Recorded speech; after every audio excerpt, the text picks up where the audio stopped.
Bonjour à tous et bienvenue dans ce dernier épisode qui viendra clôturer notre série Laravel 8 Inertia.js. Nous allons traiter de la pagination.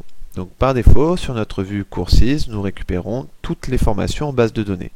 Donc ce qui va être préférable, ça va être de se rendre ici dans notre course contrôleur et de lui dire je veux maintenant que 5 formations par page par exemple. Donc, au lieu de passer un get, on va plutôt passer un paginate et lui indiquer 5. Donc, si je fais ça et que je réactualise, vous allez voir qu'on va avoir une petite erreur. Tout va disparaître d'un coup. Donc, aucun souci. Si vous venez examiner la console, vous allez vous rendre compte que le message est relativement clair. On vous dit qu'on n'accède pas à name sur le course. Donc, en réalité, c'est parce que course maintenant ne vaut plus rien.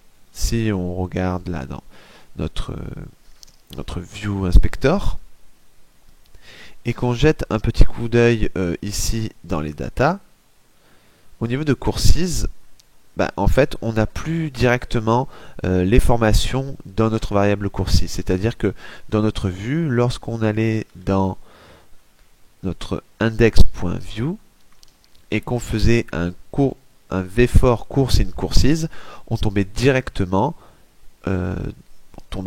sur la formation et on pouvait faire un .user.name, .participants, .title. Seulement ces paramètres là ne sont plus accessibles pour la simple et bonne raison que nous avons un niveau au-dessous. Il va falloir y accéder maintenant via la clé data en plus de la clé courses. Simplement parce que maintenant au niveau de courses, on se retrouve avec toutes les infos dont on va avoir besoin pour créer la pagination. On voit qu'on retrouve le first page URL, from, last page, per page, le total des pages. Voilà. Donc, première chose à corriger déjà, on va plutôt faire un vfor dans notre courses.data, puisqu'on voit bien que maintenant, data est un objet de 5 formations qui contient chacun de nos formations avec le bon titre et tous les paramètres qui s'en suivent. Donc, on va plutôt faire un course in courses.data. Et ça devrait régler le souci. On n'oublie pas le npm run watch. On va réactualiser. Et là, tout redevient comme avant. Seulement, on n'a récupéré que 5 informations, comme on avait précisé dans la fonction paginate. Donc là, il est temps de jouer un petit peu avec les différentes clés que Laravel nous a renvoyées pour se créer notre pagination. Donc ici, dans data, course, on va voir un petit peu. Donc on voit effectivement que on a ici un nouvel arrêt qui s'appelle links. Alors ça contient bien sûr les liens. Donc si je boucle dessus, je vais pouvoir avoir accès à quoi? Je vois que j'ai un premier lien qui a une clé active à false, donc ça veut dire qu'elle n'est pas active. Un label previous, donc c'est juste le nom du lien, donc en l'occurrence précédent. Et l'URL, il n'y en a pas. Tout simplement parce qu'on est sur la première page et qu'il n'y a pas besoin d'avoir de page précédente si on est déjà sur la première page. Donc le second lien, par exemple, il a un active true, donc ça veut dire qu'on est effectivement sur cette page-là. Le label 1, donc c'est la page 1, tout simplement, et l'URL, c'est la page actuelle, donc qui revient aussi à dire courses, et on lui passerait en query le paramètre 1. Et bien sûr, vous en doutez, le second objet, c'est la deuxième page, d'accord, etc., etc., jusqu'à la dernière qui est la page next. Donc là, on a en fait dans links tous les liens, tous les boutons qu'on va pouvoir afficher dans notre vue pour recréer un petit peu la pagination. Donc là, on n'utilise plus Bootstrap et on fait plus comme à l'accoutumée. On utilise plutôt un peu de la logique pour venir boucler sur nos links. Donc c'est parti. On va tout simplement se mettre à ce niveau-là. Donc avant la section, on va voir ce que ça donne. Plutôt ici, et on va utiliser des inertia links. Donc on va faire un inertia link, ça c'est notre composant, et on va faire un vfor, et on va boucler sur link in courses.links, c'est-à-dire cette nouvelle clé là. Alors bien sûr, il nous demande de faire un vbind key, donc on va vite fait faire un vbind de .key et on va juste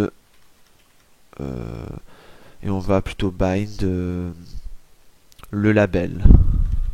Voilà.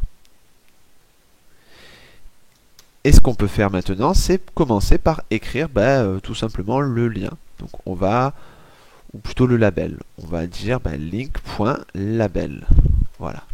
Et rien qu'avec ça, normalement, on devrait retrouver un système de pagination. Donc je réactualise, et là, on voit nos pages. Donc on a effectivement Previous, Next et les 4 pages. Parce qu'on a nos 5 formations, enfin, on a le total de nos formations réparties sur ces 4 pages-là. Si j'avais demandé par exemple beaucoup plus de formations, par exemple 10, j'aurais eu 2 fois moins de pages du coup, donc seulement 2 pages, voilà. Donc là on va rester avec notre exemple à 5, mais en tout cas le calcul est bon.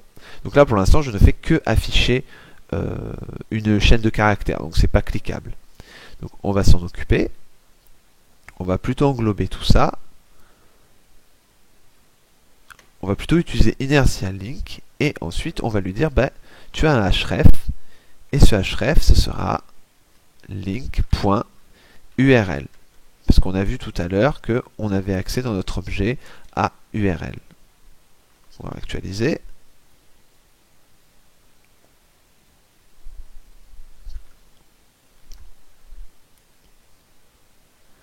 Alors, c'est une erreur parce que j'ai tout simplement interpolé une variable dans le href et c'est pas ce qu'il faut faire. On va plutôt mettre 2.href et mettre le link.url de cette façon. Et là, on se retrouve déjà avec un système de pagination fonctionnel. Donc là, j'ai cliqué sur la page 2, la page 3 et la page 4. Et le gros avantage, c'est que comme on a utilisé le composant inertia link, eh bien, on n'a pas besoin ici on voit qu'on n'a pas forcément de rechargement du navigateur. On passe directement d'une page à l'autre. Voilà. Et sur la dernière page, page 4, on a la première formation. Impeccable. Et les liens Previous et Next fonctionnent également. Ce qu'on peut faire maintenant, ça peut être ajouter un petit peu de style. Et d'utiliser Vue.js pour tout simplement orienter le choix de l'utilisateur, montrer si par exemple le Previous est actif ou si c'est pas la peine de cliquer dessus. On va faire quelque chose d'assez simple. Donc première chose à faire, on va donner un petit peu plus de style. Donc on va rajouter ici une classe à notre inertia link. On va lui donner tout simplement un texte indigo à 700. On va lui donner aussi un border gray à 500 et un padding à 5. Bon, le style sera pas terrible, voilà, mais c'est histoire de styliser un minimum.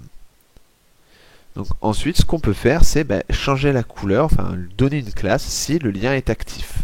Donc on avait vu au niveau de notre View Tools Inspector que dans Courses on avait les links et que pour chaque links on avait une clé active qui du coup sera true si on est sur la bonne page. Donc là on est sur la page 4, donc si je vais sur la page 4, active est à true. Donc pour pouvoir placer une classe suivant une condition, on peut aller voir dans la documentation de Vue.js en tapant tout simplement classe Vue.js et là vous voyez vous avez liaison de classe et de style.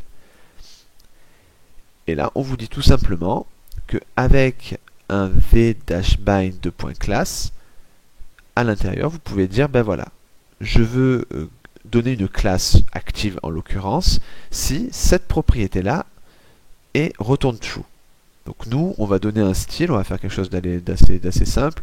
On va dire qu'on va lui donner une autre couleur. Donc on va utiliser une couleur ici de Tailwind et on va lui dire si active, là ça sera notre variable, est à true. Donc on est parti. Donc ce qu'on va faire maintenant, c'est englober ici notre link label d'une div, ou d'une span plutôt. Et ici, on va mettre une condition vbind class et on va lui dire maintenant tu as la classe. Alors on va mettre n'importe quelle couleur, après vous adaptez votre style bien sûr. On va le mettre en rouge si tu as link.active qui est à true. Voilà, tout simplement. On va réactualiser. Et on voit maintenant que la page active a la couleur 4, puisqu'on est sur la 4. Si je clique sur 3, voilà, on est sur l'active. Ensuite, on peut bien sûr faire du rendu conditionnel, des choses qu'on a déjà vues. Donc je ne vais pas revenir dessus, vous adaptez selon le cas.